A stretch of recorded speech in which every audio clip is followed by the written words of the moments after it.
Video edit করতে গিয়ে একটা কথা মাথায় আসলো। এই যেমন ধরো আমরা দৃশ্যপটগুলো কত দ্রুত তাড়াতাড়ি চলছে, মানে আমরা এটাকে স্পিডটাকে বাড়িয়ে দিয়েছি ভিডিওটার।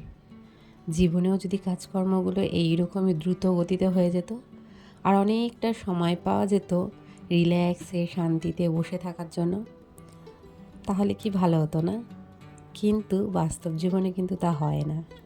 এই কাজ করতে করতেই দিন চলে যায়, সময় চলে যায়। এই যে আমি এত তাড়াতাড়ি দ্রুত ভিডিওগুলো দেখাচ্ছি, আদতেও কিন্তু এত তাড়াতাড়ি হয়নি, কাজগুলো সারাদিন ধরে করতে করতে হয়েছে।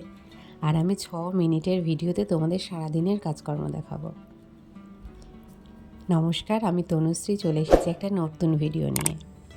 আপনারা সকলে কেমন আছেন? আশা করছি সকলে খুব ভালো আছেন। আজকে ছিল রথযাত্রার পরের দিন, শনিবার। আশিস অফিস চলে গিয়েছে আর আমি গিয়ে আমার যাবতীয় কাজকর্ম নিয়ে বসে পড়েছি। শনিবার দিনকে আশিস গিয়ে মানে সারা সপ্তাহের যে বাজারটা থাকে সেটা ম্যাক্সিমাম দিনই করে নিয়ে আসে। সেগুলো সব একে একে পরে গোছানোর পরে রান্না বসিয়ে দিয়েছি।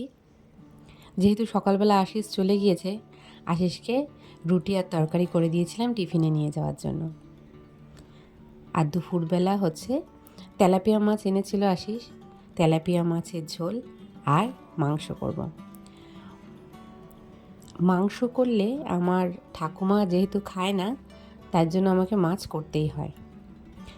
আর রবিবার দিনটা একটু মাংস না করলে ছেলেমেয়েগুলোও একটুখানি মন খারাপ করে। আগের দিন তোমাদেরকে দেখিয়েছিলাম যে আমার মায়ের ঘরটা একটু পরিবর্তন করব। যেমন দেখো, এই খাটটা একটুখানি ঘুরিয়ে দিয়েছি আর তার পাশে একটা ছোট কাবার্ড দিয়েছি। এই কাবার্ডটাতে আমার মেয়ের জামা কাপড় রাখবে। এই কাবার্ডটা আমার বহু পুরনো, যখন আমরা ফ্ল্যাটে থাকতাম সেই সময়তে কেনা। তো এই বাড়ি ও বাড়ি নানান জায়গায় ঘুরে নানান রকম জিনিস রাখার পরে লাস্ট পর্যন্ত ও আমার মেয়ের হয়েছে। যত সবজির খোসা টোসা ছিল সেগুলো নিয়ে গিয়েছিলাম উপরে ছাদে ফেলার জন্য। আর দেখো, এই ঘরটাতে না প্রচণ্ড পিঁপড়ে হয়েছে। ঠাকুরের প্রসাদে যেহেতু নকুলদানা দেওয়া হয়, সেগুলো খাওয়ার জন্য বহু পিঁপড়ে ভিড় জমায়। আর যেহেতু বাগানটা কাছে, এখানটাতেও খুব পিঁপড়ের উৎপাত।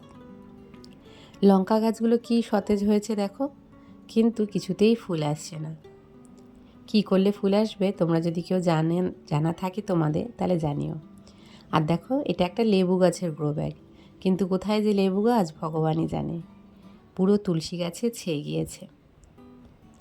তোমাদেরকে দেখাতে নিয়ে এসেছি আমি যে নতুন বোগেনভিলিয়া গাছটা এনেছি, সেটাতে আগে যে ফুলগুলো ছিল কেনার সময় সেগুলো ঝরে গিয়েছে, আবার নতুন ফুল এসেছে। গাছটা এখনও রিপোর্টিং করা হয়নি, যেহেতু বর্ষাকাল চলছে। এই সময়টাতে রিপোর্টিং করলে না গাছের একটুখানি শক লাগে এবং গাছ মরে যাওয়ার চান্সটা খুব বেশি হয়ে যায়। যার জন্য আমি এই সময়তে গাছ খুব একটা রিপোর্টিং করি না। আমি ম্যাক্সিমাম গাছই গিয়ে শীতে পুজোর পর যখন বৃষ্টিটা কম থাকে আর শীতের শুরু, শীতে মিলে বসাই। এতে কি হয়, গাছটা অনেকটা সময় পায়। গাছে আমি একটুখানি ফাঙ্গিসাইড, এপসম সল্ট এগুলো দিতে পারি। দিলে গাছটা খুব সুন্দরভাবে ধরে যায়, শিকড়গুলো খুব ছাড়ে। আর এরপর যখন বৃষ্টির জল পায় তখন খুব সুন্দরভাবে বাড়ে। দেখো, আমার মেয়ের কাবার্ড গোছানো হয়ে গেছে। এখানে শুধুমাত্র ও সেই সব জিনিসগুলোই রেখেছে যেগুলো ও রেগুলার ইউজে লাগে। আচ্ছা, আমার মতন পুজোর শপিং কারা কারা শুরু করেছে বলো তো? আমি একটু একটু করে কিনতে শুরু করেছি। যে জিনিসগুলো আমার নিজের কেনার, সেইগুলো আমি একটু একটু করে কিনছি। এই একটা টিস্যু সিল্ক কিনেছি আর তার সাথে একটা ব্লাউজ পিসও অর্ডার করেছি। দুটো একই দিনে এসেছে, একটা সকালে আর একটা রাত্রে। এই টিস্যু সিল্কের কালারটা দেখতে গ্রিন গ্রিন লাগছে, কিন্তু একটু গ্রিন আর ব্লুয়ের কম্বিনেশন ছিল। আমার বোনেরও রঙটা খুব পছন্দ হয়েছে। ও অনেকগুলো উইশ লিস্ট করে রেখেছে, তা বলছে যে আমি তার আগেই অর্ডার করে দিয়েছি। তা যাই হোক, শাড়ির কালারটা কিন্তু খুব সুন্দর। তোমাদের কেমন লাগছে বন্ধুরা?